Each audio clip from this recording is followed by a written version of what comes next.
Alhamdulillah wassalatu wassalamu ala asyrafil anbiya'i wal mursalin Sayyidina Muhammad wa ala alihi wa sahbihi ajma'in, amma ba'd.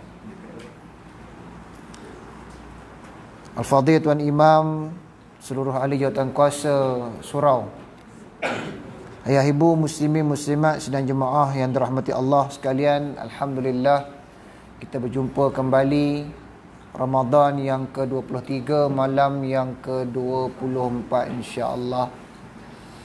Tuan-tuan sedang jemaah yang dirahmati Allah, izinkan saya mengambil sedikit masa sekitar lebih kurang 20 minit insya-Allah untuk saya menyampaikan pesanan dalam usaha untuk membantu diri sendiri dan juga membantu tuan-tuan.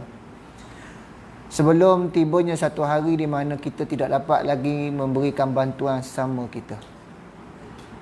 Oleh itu saya berpesan pada diri saya dan menyeru pada tuan-tuan supaya kita mengelakkan diri kita daripada tergolong dalam golongan orang-orang yang zalim. Tuan-tuan sedang jemaah yang dirahmati Allah Subhanahu Taala, Allah menceritakan di hari akhirat kelak kebanyakan manusia ini Allah akan campak ke dalam neraka. Apabila mereka dicampak dalam neraka, maka mereka tak tahan dengan betapa beratnya siksaan dalam neraka dan mereka merayu pada Allah Subhanahu wa taala. Hal ini dirakamkan oleh Allah di dalam surah Al-Fatir ayat yang ke-37. A'udzubillahi minasyaitonirrajim. Wahum yastarikhuna fiha. Mereka itu merayu kepada Allah ketika mana diazab dalam neraka. Rabbana akhrijna, ya Tuhan kami, keluarkanlah kami daripada neraka. Na'mal salihan, kerana kami nak berbuat kebaikan. Ghairal lazi kunna,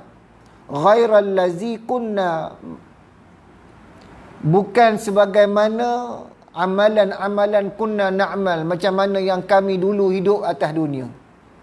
Kalau beri sekali lagi kami peluang, ya Allah, kami akan buat perkara yang jauh lebih baik daripada apa yang kami telah buat dahulu. Kalau dulu dia seorang kaya, dia berjanji nak jadi orang kaya yang lebih baik. Kalau dulu dia seorang suami, kalau diberi peluang, dia nak jadi suami yang lebih baik.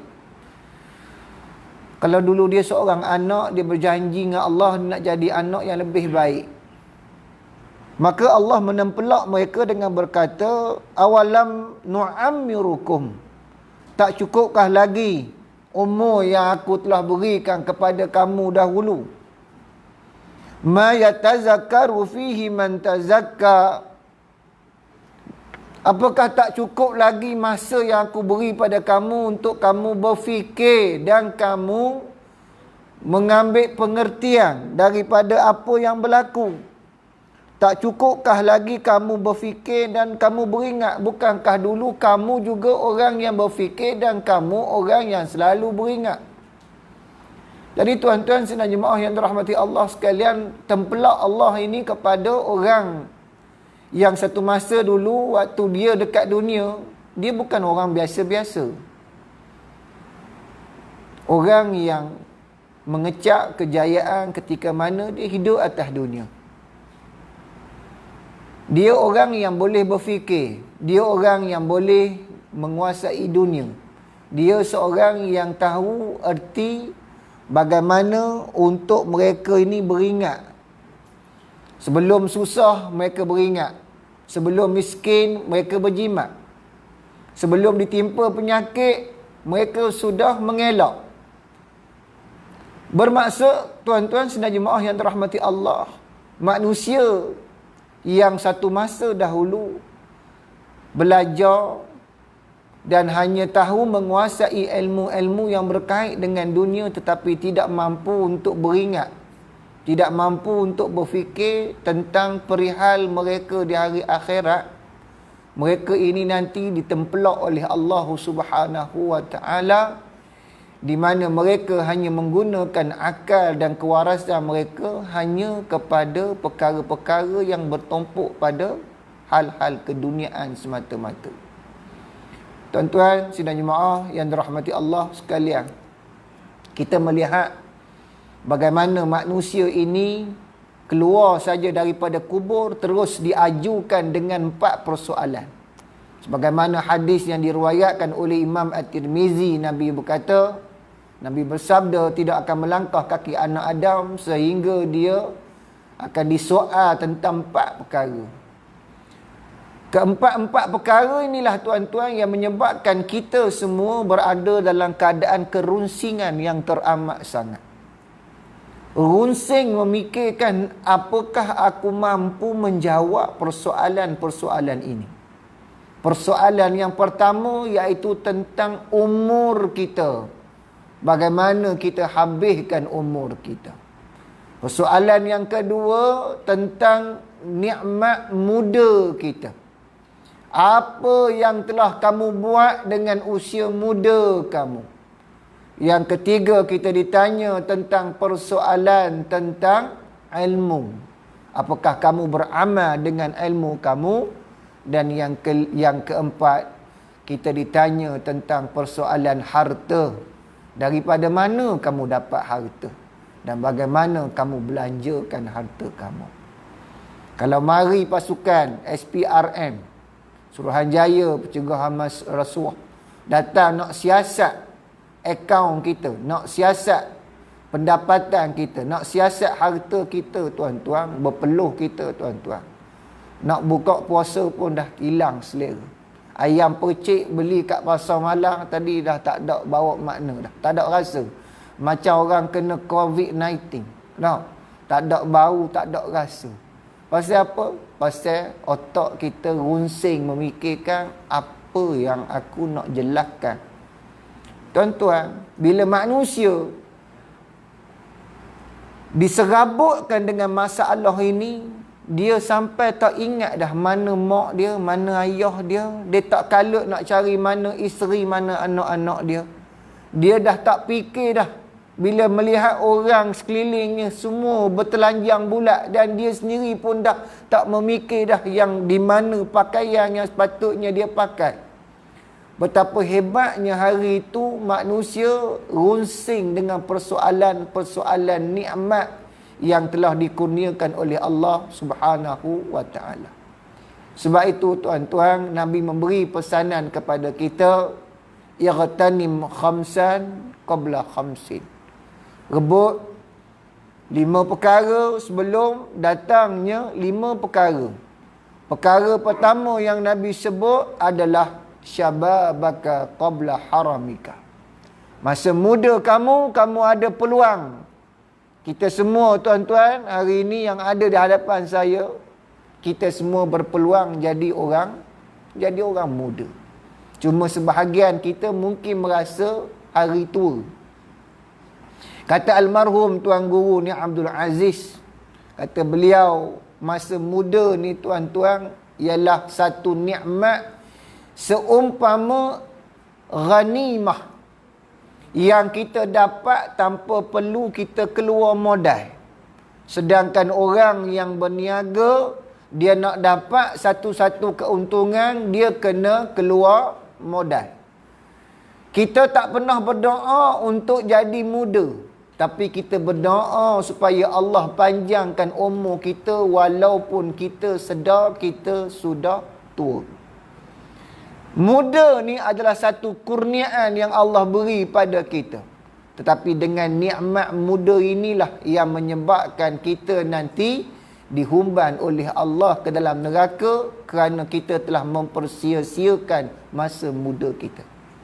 Tuan-tuan, sidang jemaah yang dirahmati Allah, berapa ramai di kalangan orang muda hari ini, tuan-tuan, yang tersesat arah, yang tak tahu apakah matlamat hidup. Ramai hari ini orang muda yang tahu nak buat sesuatu tapi tak reti nak bertaubat bila buat sesuatu kesalahan. Seolah-olah dalam kamu orang muda ni tak ada perkataan taubat dalam hidup dia.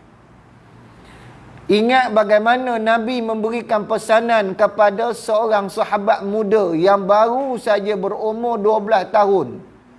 Abdullah bin Umar. Kata Nabi kepada Abdullah bin Umar, ya ghulam, kun fid dunya ka'annaka gharibun aw 'abirus sabil. Kata Nabi kepada anak muda, Nabi setkan pemikiran matlamat seorang anak muda dengan Nabi memberitahu, wahai anak muda, hiduplah kamu atas dunia ini seolah-olah kamu seorang asing. Aw 'abirus sabil, atau orang yang sedang bermusafir. Nabi menunjukkan kepada Ibnu Umar bahawa sebagai anak muda kita kena ada satu matlamat, iaitu kita nak pulang ke kampung halaman. Bumi ini bukan tempat kita. Bumi ini tempat terlaknat. Dalam satu hadis lain Nabi menyatakan ad-dunya mal'un wa man fihi mal'un. Dunia ini tempat terlaknat, tempat laknat. Dunia ini tempat laknat, dan orang yang berada di dunia ini ialah orang yang terkena laknat. Lihat bagaimana Nabi Allah Adam alaihi salam, bila dia dimurkai oleh Allah, dia dicampakkan ke dunia. Sedangkan tuan-tuan, kita ini asalnya daripada kampung halaman kita di syurga. Sebab itu Nabi kata, orang yang berada di dunia ini ialah orang yang terkena laknat. Kecuali Nabi kata, orang yang mengingati Allah. 2, orang yang berilmu. 3, orang yang mencari ilmu. Ini orang yang terselamat daripada laknat dunia. Tuan-tuan sidang jemaah yang dirahmati Allah sekalian, kematian adalah saat yang akan kunjung datang dalam hidup kita. Apakah kita sempat menempuh hari tua? Wallahu a'lam. Tetapi tuan-tuan, secara lumrahnya, kalau diberikan umur yang panjang, kita akan merasa saat tua. Saat yang Allah ceritakan dalam surah At-Tin, di mana saat yang Allah ubah manusia daripada keadaan yang terbaik menjadi manusia yang berada pada keadaan asfala safilin, seburuk-buruk keadaan manusia.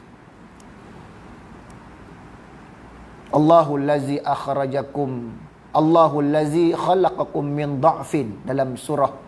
Dalam surah Rum ayat 154 Allah menyebut, Allahul ladzi khalaqakum min dha'fin summa ja'ala min ba'di dha'fin quwwah summa ja'ala min ba'di quwwah dha'fan wa syaibah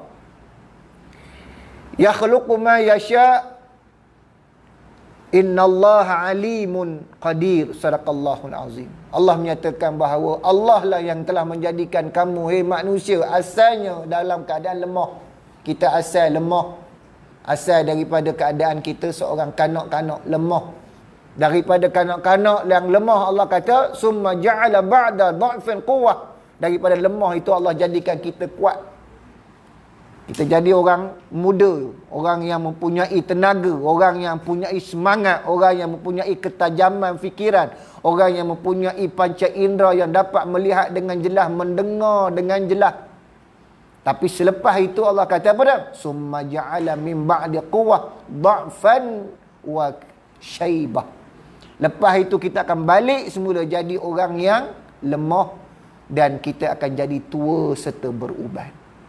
Tuan-tuan sidang jemaah yang dirahmati Allah, dalam surah At-Tin Allah bersumpah menunjukkan betapa pentingnya kita menjaga usia muda. Allah bersumpah dengan 3 tempat di mana Allah mengutuskan Rasul Ulul Azmi. Bismillahirrahmanirrahim. Wat-tini waz-zaitun wa turi sinin wa hadzal baladil amin. Demi pohon tin dan pohon zaitun yang tumbuh di Baitul Muqaddis, tempat diutuskan Nabi Allah Isa. Wa turi sinin, dan bukit Tursina, tempat di mana bermunajatnya Nabi Ulul Azmi, Nabi Musa alaihissalam.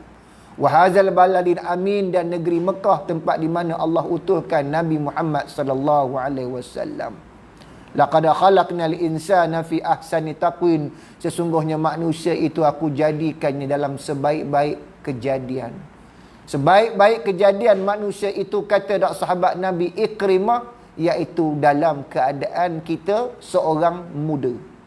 Saat orang itu muda, itu adalah sebaik-baik kondisi diri dia.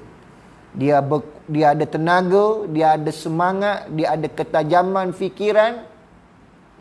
Summa radatnahu asfala safilin. Akan tetapi sesudah itu Allah kata, kamu akan dikembalikan ke dalam keadaan yang selemah-lemah keadaan. Iaitu kamu menjadi tua. Keadaan kamu lebih rendah daripada keadaan di mana asal kamu yang lemah. Kalau tadi masa kita kanak-kanak, kita pakai pampers. Dah tua ni tuan-tuan, pakai juga pampers. Tapi orang yang nak pakai pampers ni bercinta nak pakai pampers. Kalau anak-anak kecil, orang tengok pampers dia gendoi. Ramai orang nak tolong salin pampers.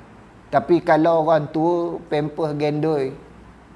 Anak-anak pakai bertolak hang lah.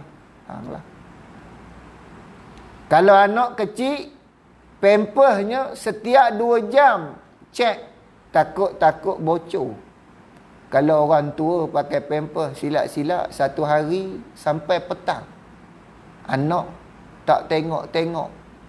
Mak panggil gatal.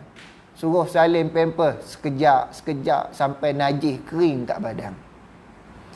Anak kecil kalau berak tarik busuk. Tapi orang tua kalau berak, Masya Allah, jauh lebih busuk.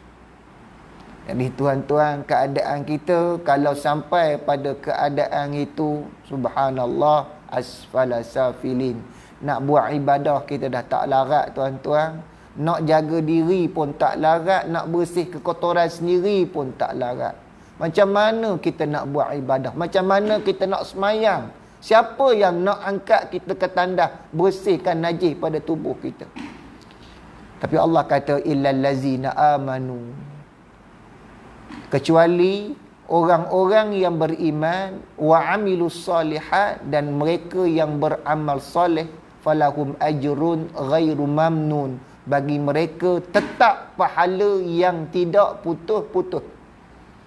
Kata Ikrimah, dan disokong oleh Ibnu Abbas, bersetuju menyatakan bahawa yang dimaksudkan illal lazina amanu wa amilus salihat itu ialah merujuk kepada orang-orang yang kalau di waktu mudanya dia beriman, di waktu mudanya dia orang yang beramal soleh, bila dia sudah tua, dia tetap akan dapat ganjaran ghairu mamnun.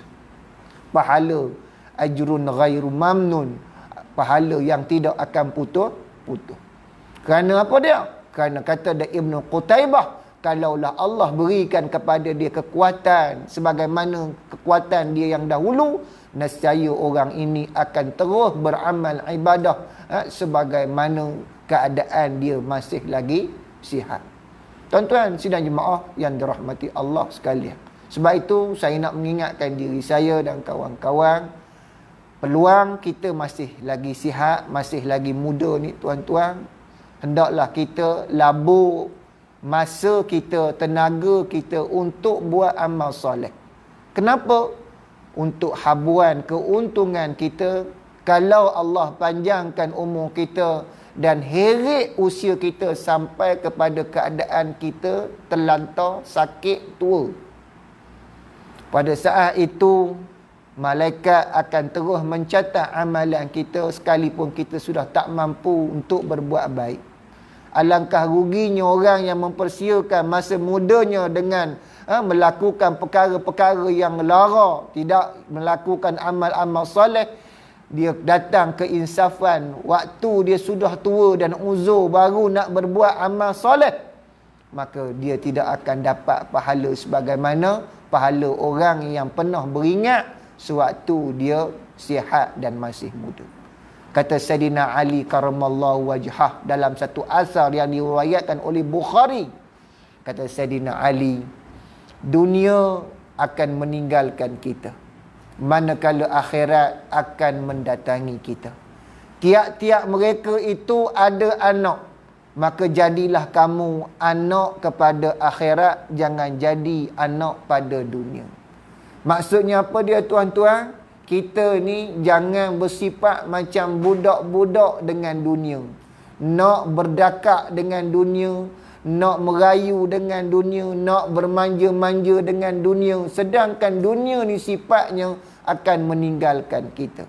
Tapi jadilah anak akhirat, yakni orang yang senantiasa ingatannya, kasih sayangnya tertumpu kepada hari akhirat. Kata Sayyidina Ali, dunia tempat kita beramal, bukan tempat kita menghisap. Akhirat adalah tempat kita menghisap amalan, bukan lagi masa untuk kita berbuat amal kebaikan. Jadi muslimin muslimat sidang jemaah yang dirahmati Allah sekalian, saya mengambil peluang pada malam ini untuk pengakhirannya menyeru diri kita tuan-tuan untuk mengejar saki baki daripada peluang Ramadan yang masih terhidang depan kita, untuk menggandakan amal-amal yang sebagaimana kita tengok pagi esok disusung jadual untuk kita buat amal-amal yang kalau kita buat seorang di rumah mungkin kita ni berat. Kunci jam 4.30 katuk Ustaz. Tunggu 4.45. Tak bangkit juga. Tak apalah, pukul 5 lah. 5 pun tak bangun. Lah sekali qiyam tak ke mana? Sahur tak ke mana? Balas air sejuk saja secawang tuan-tuan. Jadi bila kita disiplinkan diri kita bersama-sama dengan kawan-kawan yang nak berbuat kebaikan dalam bulan Ramadan, mudah-mudahan jadi penguat untuk kita supaya kita terus istiqamah dalam amal kebaikan sepanjang Ramadan, insya-Allah. Mudah-mudahan Allah mengampunkan dosa kita semua tuan-tuan. Allah memberikan kepada kita keberkatan dalam Ramadan dan Allah menemukan kita dengan Lailatul Qadar, insya-Allah. Amin amin ya rabbal alamin. Mohon ampun dan maaf tuan-tuan dalam penyampaian kalau ada yang tidak kena, yang tersilap dan sebagainya. Semoga Allah menemukan kita sekali lagi insya-Allah pada pertemuan yang akan datang. Saya sudahi dengan wabillahi taufiq wal hidayah. Assalamualaikum warahmatullahi wabarakatuh. Auzubillahi minasyaitonirrajim. Bismillahirrahmanirrahim. Alhamdulillah wassalatu wassalamu ala asyrafil anbiya'i wal mursalin sayyidina Muhammad wa ala alihi wa sahbihi ajma'in. Allahumma arinal haqqa haqqan warzuqna ittiba'ah wa arinal batila batilan warzuqna ijtinabah. Allahumma ja'al jam'ana hadza jam'an marhuma wa tafarruqana min ba'dihi tafarruqan ma'suma. Barikillahumma lana fi syahri Ramadan warzuqna lailatul qadr. Sallallahu ala sayyidina Muhammad wa ala alihi wa sahbihi wa baraka wa sallam. Walhamdulillahi rabbil alamin. Taqabbalallahu minkum. Astaghfirullahalazim.